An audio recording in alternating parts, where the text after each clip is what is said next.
날마다 숨쉬는 순간마다 내 앞에 어려운 일 보내 주님 앞에 이 몸을 맡길 때 슬픔 없네 두려움 없네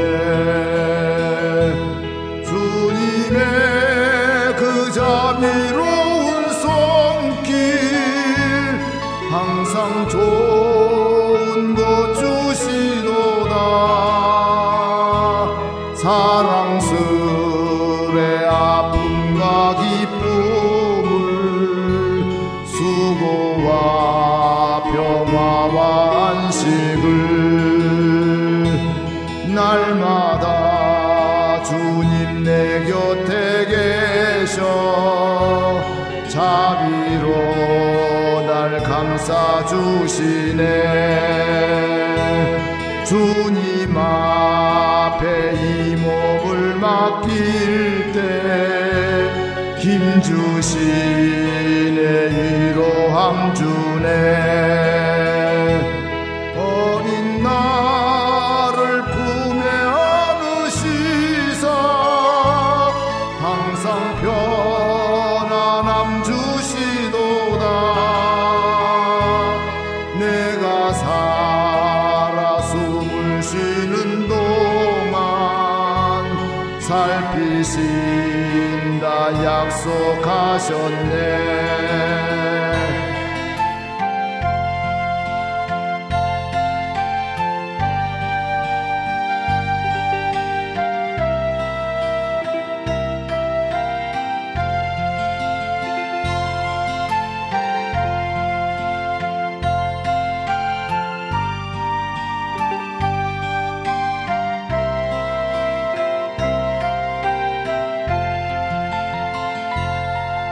인생의 어려운 순간마다 주의 약속 생각해보네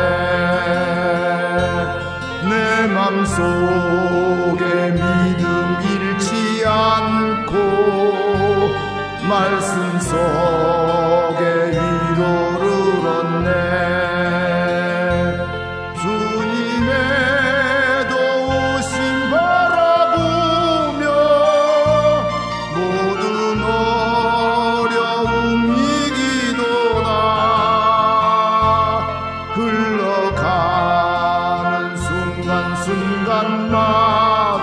순간마다 주님 약속 새겨봅니다.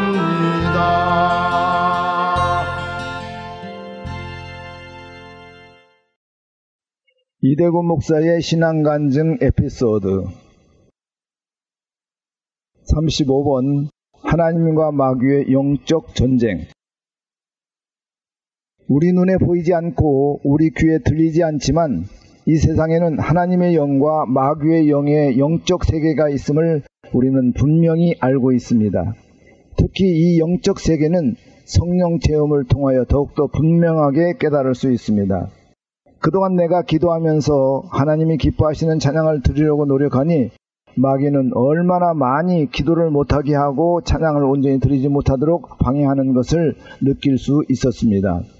그러나 성령님께서 인도해 주심으로 하나님께서 우리의 찬양을 받으신다는 확신을 주셔서 찬양을 드리고 있던 중 처음에는 찬양대 대장님과 사소한 문제로 내 의견을 말씀을 드렸는데 그 문제를 직접 당회장 목사님께 말씀을 드렸고 마침 당회장 목사님은 그 목사님의 따님의 성악 레슨을 하는 분을 지휘자로 임명하고 싶었는데 나에 대한 문제를 듣자마자 대장님께 지휘자를 교체하라고 지시했습니다. 그래서 나는 바로 그 교회 찬양대 지휘에 사표를 내니 찬양대원들이 대장님께 항의하고 난리가 났었습니다.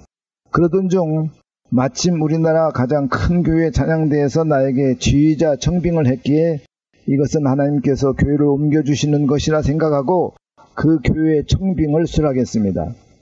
처음에는 내가 앞으로 신학을 하고 음악 목사가 된다면 대형교회 관현악단 운영과 찬양대 관리에 대해서 알아야 할 것 같아 그 교회에 갔는데 사실 그 교회는 쉽지 않았습니다. 그 당시 그 교회 주일 예배가 7부까지 있었고 내가 맡은 찬양대는 주일 오전 11시 예배에 예루살렘 찬양대였습니다.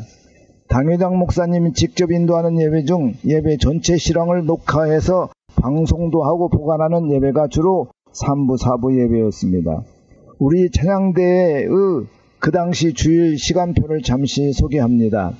아침 8시에서 8시 20분까지 찬양대장 주간의 기도회, 8시 20분에서 8시 40분까지 발성연습, 8시 40분에서 10시까지 주일 찬양곡 연습, 10시에서 10시 30분까지 본당 입실, 11시에서 12시 30분까지 주일 예배, 12시 30분에서 13시까지 관현악과 다음주 찬양 맞춰봄, 13시에서 13시 30분까지 교육관 7층 연습실로 이동, 13시 30분에서 14시까지 김밥 점심, 14시에서 16시까지 찬양 연습, 파트별 연습 포함, 17시에는 신입대원 오디션, 이렇게 시간표가 되어 있습니다. 대개 교육관 7층 찬양대실에서 본당까지 대원들이 다 도착하는데 30분이 넘게 걸립니다. 그 당시 주일에는 마치 전쟁터를 방불케 했습니다.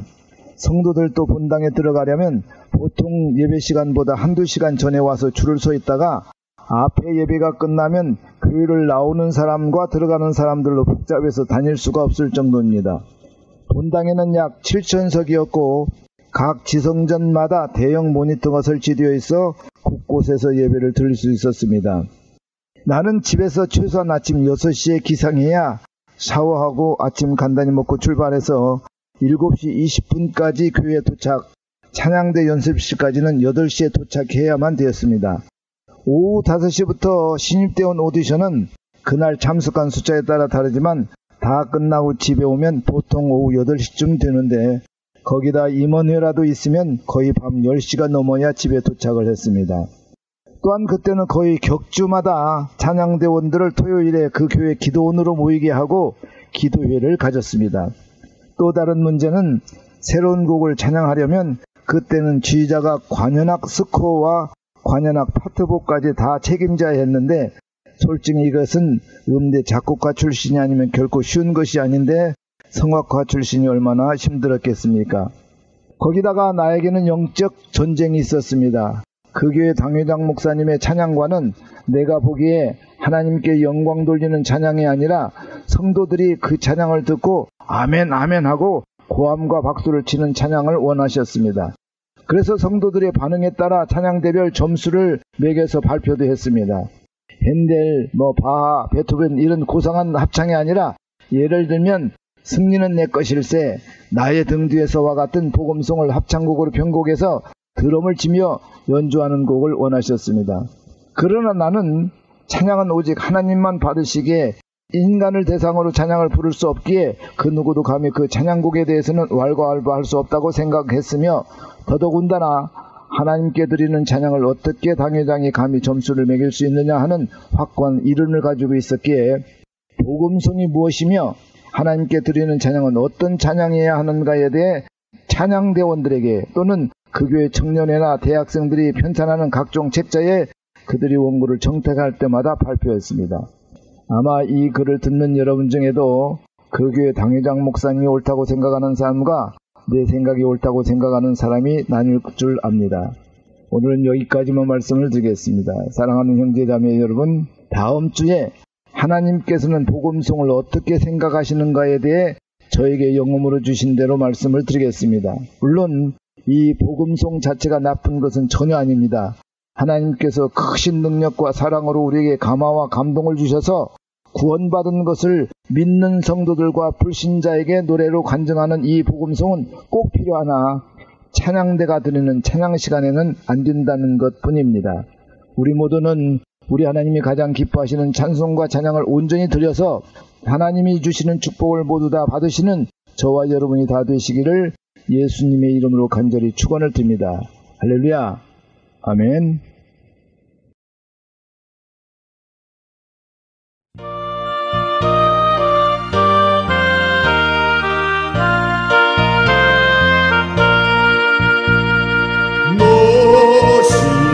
너시여라 이 소식 전파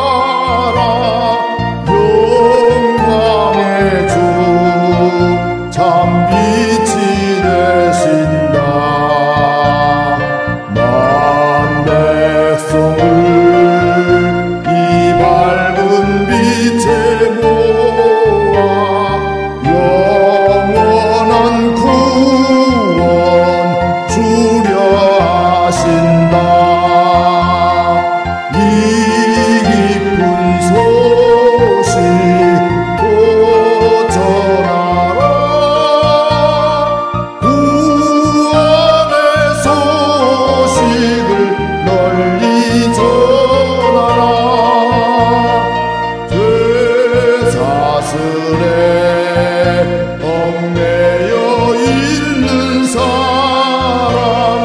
하도 많아 다 셀 수 없구나. 이 형제를 다 건져내기 위해 주 예수 복음 널리 알리자.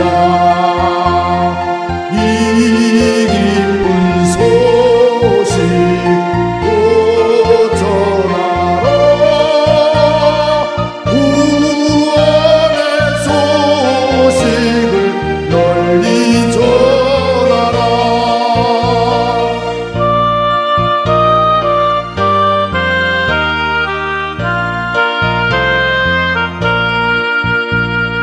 온 세상에 너 크게 외치어라. 하나님은 참 사랑이시다.